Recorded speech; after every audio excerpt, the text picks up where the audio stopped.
జై శ్రీరామ్ అందరికీ. మన తెలంగాణ ముఖ్యమంత్రి రేవంత్ అన్నకు ఏమైంది, అసలు మతిస్థిమితం లేకుండా మాట్లాడుతున్నాడు. చిన్నప్పటి నుండి కాంగ్రెస్ లోనే పుట్టి, అంటే నెహ్రూ కుటుంబం నుంచి వచ్చిండా, నెహ్రూ గాంధీ వారసత్వం తీసుకొని కాంగ్రెస్ ప్రభుత్వంలో ఉన్నట్టు ఇప్పుడు మాట్లాడుతున్నాడు. అంటే హిందూ మతంలో నువ్వు పుట్టినికి ఎంతమంది దేవుళ్ళు ఉన్నారో కూడా తెలియదా? ఇన్ని సంవత్సరాల నుంచి, చిన్నప్పటి నుంచి కూడా నువ్వు ఏ దేవుళ్ళకు మొక్కినావు? ఇప్పుడు హిందూ దేవుళ్ళ గురించి ఇప్పుడు మాట్లాడుతున్నావు. తినడానికి ఒకరు, తాగడానికి ఒకరు, పెళ్లి కానడానికి ఒకరు, పెళ్లైనళ్ళకి ఒకరు.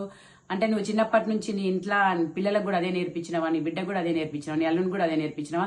ఇప్పుడున్న నీ మనవనికి కూడా అదే నేర్పిస్తున్నావు. నీ మనవాడు బుడ్డోడు కదా, చిన్నపిల్లగాడు కదా, వానికి ఏం నేర్పిస్తున్నావు? ఏ దేవుణ్ణి మొక్కమని మాట్లాడుతున్నావు నువ్వు?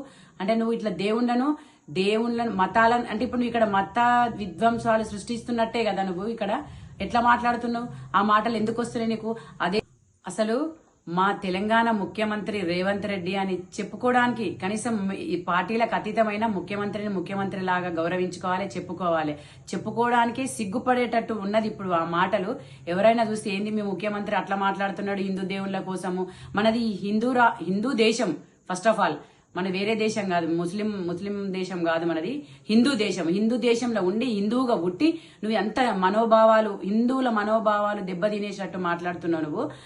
అంటే నువ్వు కాంగ్రెస్ లో ఉండి ఏదో నిన్న మొన్న వీడికాళ్ళు పట్టుకొని వీనికి జోక్కుంటా ముఖ్యమంత్రి అయినావు. ఆ పదవి కూడా ఎన్ని రోజులు ఉంటుంది అనేది తెలియదు కాదు రేవంత్ అన్న, అది శాశ్వతం కాదు. మన మతము, మన సాంప్రదాయము, మన సనాతన ధర్మం అనేది మనకు ముఖ్యము. దయచేసి అది కొంచెము మనసులో పెట్టుకో, దిమాగ్ ఉపయోగించి మాట్లాడు. ఎక్కడ మాట్లాడేటప్పుడైనా కూడా నువ్వు ఒక గొప్ప వ్యక్తివి, మన రాష్ట్రానికి ప్రాతినిధ్యం వహించే ఒక పెద్ద మనిషివి. నువ్వు పెద్ద మనిషిలాగా ఉంటే బాగుంటదని నేను అనుకుంటున్నా.